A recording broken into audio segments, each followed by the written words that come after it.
ممكن بلمسة سحرية بسيطة أوي تقدري تعملي تغيير مبهر في بيتك. تعالوا نتعلم النهاردة شوية حيل وأفكار هتفرق جدا معاكم. السلام عليكم وهلو هلو، مساء السعادة على أميراتي يا أماراتي يلي وحشتوني، يا رب دايما دايما تكونوا بخير. مساء السعادة والجمال على عيون أحلى غاليين في الدنيا.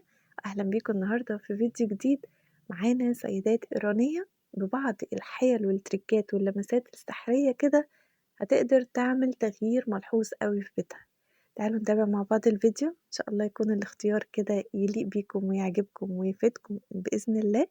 متنسوش اللايك الحلو بتاعكم، تعليقكم واشتراككم، وخلونا نبدأ على طول الفيديو مع بعض.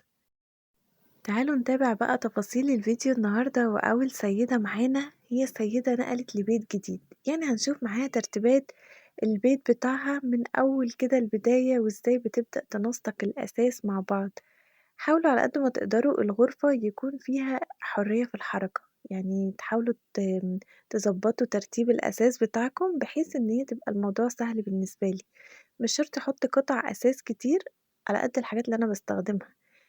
كمان برضه اختيارنا للألوان هيفرق جدًا، متبقاش الغرفة ضيّقة ونختار ألوان غوامق، لأ اختاروا ألوان فواتح على قد ما تقدروا، بتفرق جدًا، جدًا في شكل الغرفة النهائي. كمان برضه حتى ترتيبها للجزء الliving استخدمت برضه ألوان الفواتح، لكن ما فيش مانع إن إحنا نكسر اللون شوية بلون غامق، زي اللون الأزرق اللي استخدمته كان حلو أوي. وتنسيقه بقى ما بين الcushions والستاير برضه حلو، لو عندي مفارش ممكن تبقى نفس الألوان. أحاول ما اخلّيش ألوان كتيرة أوي في الغرفة، لونين 3 بالكتير هيخلّي شكل الغرفة يكون حلو أوي. كمان برضه نرجع نقول للإضاءة، الشمع، الورد، الحاجات دي بتفرق جدًا. لو أنا عايزة أعمل تغيير في بيتي ممكن أضيف لمباية كده صغيرة، spot صغير، أضيف فازة ورد أو زرع أخضر. الحاجات دي بجد هتبقى حلوة أوي في البيت. اللي عملته كمان إن هي جددت من الإضاءات بتاعتها، وبدأت تعمل فيها تغييرات في الألوان تليق مع ألوانها الجديدة. وكمان برضه حلو أوي إن هي الحاجات اللي بتبقى مدرّجة في المقاسات، لو حتى شمعدان على الترابيزة واحد كبير وواحد صغير بيبقى شكلهم حلو أوي جنب بعض، أو فازتين مثلًا فازة كبيرة وفازة صغيرة بيبقى برضه شكلها لطيف. فده اللي عملته في الإضاءات 3 مستويات مختلفة، فكمان برضه شكلهم لذيذ جدًا. كمان في لمّا يشتغلوا بقى، النور نفسه بيبقى شكله حلو أوي. اللي عملته بعد كده كمان برضه كان بعض الديكورات في البيت. وفكرة يعني أنا مش عارفة، يعني حسيتها حلوة وفي نفس الوقت ممكن تكون يعني صعبة شوية، لإنها استخدمت عندها السجاد، قصِّت جزء من السجاد وبدأت تضيفه للتابلو. ممكن بقى يكون سجاد قديم عندنا، يعني أكيد مش هنبوّظ سجادة مخصوص عشان أعمل تابلو على الحيطة، يعني ده حاجة وده حاجة تانية خالص كتكلفة حتى. لكن ممكن سجاد قديم خلاص بقى مش هاحتاجه واتبهدل، فممكن آخد منه أجزاء وأعمل فكرة تابلو زي ده حلو أوي. بصرف النظر طبعًا عن الكتابة اللي مكتوبة بالإيراني، لكن ممكن أنا أعملها بإسطمبات حتى أو برسومات ديكوباج، وأدخّل فيها برضه الجزء بتاع السجاد ده، هتبقى حلوة أوي. أو لو أنتم بقى بالعبارات العربية بتاعتكم أو بأي لغة أنتم حابينها، ممكن في ناس مخصوصة بتكتب هي الحاجات دي، بتكتب العبارات والتفريغ بتاعها، وأنتم برضه بتبقى على اللزقة على طول. ففكرة بس الدمج ما بين الاتنين، الخطوط مع الجزء اللي عملته بتاع النسيج، كانت فكرة حلوة جدًا، جدًا. الفكرة التانية اللي عملتها اللي هي بالمراية، ال التابلو اللي إحنا هنعمل عليه الديكور بتاعنا. ممكن حتى والله تعملوها على كرتون، تعملوها على خشب، أي حاجة، المهم أنا محتاجة بس جزء المراية. مراية عندي حتى قديمة عايزة أعمل لها شكل لطيف وديكور حلو، بتجيب الشيت أو الإسطمبة المفرغة وبتبدأ تثبتها على المراية بتاعتها، وبتعمل عليها بالمعجون، معجون اللي هو زي بتاع الدهانات. بتعملوه لحد ما بينشف وبتشيلوا كمان الإسطمبة بتاعتكم بكل سهولة، تقدروا تستخدموها كذا مرّة، فبتبقى برضه حاجة يعني اقتصادية بالنسبة لكم.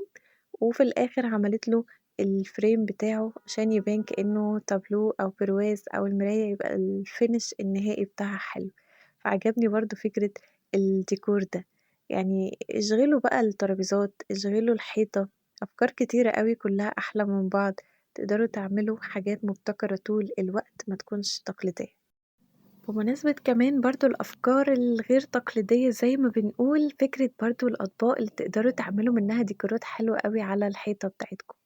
الأطباق العادية بتاعتنا ممكن حاجة فيها شرخ، فيها كسر كده، أو طقم خلاص مش باستخدمه، ممكن إن أنا أحوّله لفكرة ديكور باستخدامنا لمناديل الديكوباج، بتجيبوا الرسومات أو الأشكال اللي أنتم حابينها والغِرَق الأبيض، تبدأوا تثبّتوا الصورة بتاعتكم على الطبق، ما فيش أسهل من كده، اعملوا لها بقى من ورا double face، اعملوا لها مسامير وتتعلّق، أي طريقة إن كانت هتقدروا تعملوا أحجام مختلفة برسومات مختلفة، وتبدأوا تعملوا بقى الset بتاعكم من الديكور ده على الحيطة، وكمان عملت منه نفس الألوان أو نفس الفكرة على الفازة بتاعتها، وبدأت إنها تعمل ديكور متكامل في الcorner ده، فكرة برضه حلوة أوي. يعني بُصّوا بقى الأفكار برّه الصندوق خالص، يعني مش هنجيب بقى الصور التقليدية والساعات والبراويز والحاجات دي، ال3 أفكار اللي إحنا شُفناهم بجد كانوا ال3 أحلى من بعض، وال3 creative جدًا، تقدروا تنفذوا أي فكرة منهم بسهولة من غير أي تكلفة ولا مجهود. السيدة اللي بعد كده معانا في الفيديو سيدة برضه إيرانية اتعودنا نشوف منها على روتين وأفكار حلوة أوي في البيت، عجبتني بقى يعني مساحة البلكونة بتاعتها، ده اللي أنا كنت دايمًا باقول لكم عليه، يعني بيتهيأ لي دي أصغر بلكونة إحنا عرضناها مع بعض، بُصّوا يعني تقدروا بقى تعملوا من الحبة قُبّة زي ما بيقولوا، تقدروا من الحاجة الصغيرة أوي تعملوا منها حاجة كبيرة أوي. استغلّوا كل مكان عندكم، فكرة النجيلة مع الوحدات الخشب أو مع كمان الطوب أو الحجارة، فكرة حلوة أوي بجد للبلكونات، تحسّسِك بالطبيعة كده أوي، في حجارة وفي خشب وفي زرع أخضر، فال3 مع بعض حلوين جدًا. نقدر بقى نستغل المكان حسب المساحة اللي عندنا وحسب الأدوات كمان المتوفرة. سواء هاحط ترابيزة وكراسي، هاعمل قعدة على الأرض بالمخدات أو بالشِلَت، هاعمل ديكورات على الحيطة إزاي، هاعمل إضاءات إزاي، ده هيرجع لكم أنتم، بس استغلّوا المكان صح. كمان برضه كان عندها تغيير الcorner ده، شايفين إن هو جزء يعني في بعض الناس ممكن ما تفكّرش إن هي تعمل فيه حاجة. لكن الست بقى الواعية إن هي تستغل كل corner موجود، ده ممكن أخلّي شكله حلو إزاي، يفرق في شكل البيت عندي، فبدأت إن هي تعمل الوحدات الجاهزة اللي إحنا شُفناها، ممكن تكون من الخشب أو من الحاجات الرابر، وبدأت إنها تغلِّف الحيطة بتاعتها، وحطت الكونسول وعليه الديكورات.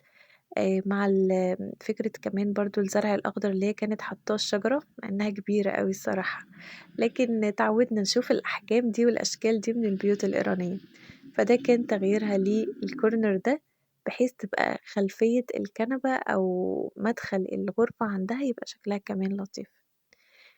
كمان برضه حبِّت إن هي تعمل شوية تنظيمات في البيت، المفروشات، لمّا يكون عندنا مفروشات كتيرة، خصوصًا الحاجات اللي بتبقى حجمها كبير، بطانية أو الحاجات الfiber بتاخد أماكن كبيرة أوي، فما فيش أحلى ولا أجمل من الحافظة أو الشنط أو الأكياس اللي هنقدر نخزّن فيها الحاجات بتاعتنا بكل سهولة، توفّر لنا مساحة وكمان تبقى منظّمة المكان أكتر.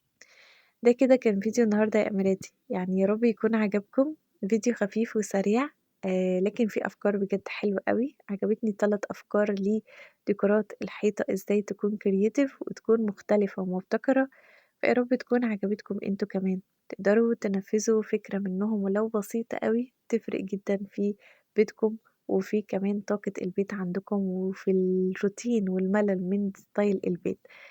يا رب دايمًا كده الاختيار يكون عند حسن ظنكم، متنسوش اللايك بتاعكم قبل الفيديو ما يخلص، تعليقكم واشتراككم، هافرح جدًا، جدًا بوجودكم معايا، وإن شاء الله تكونوا دايمًا في أفضل حال، فأشوفكم على خير الفيديو الجاي وسلام.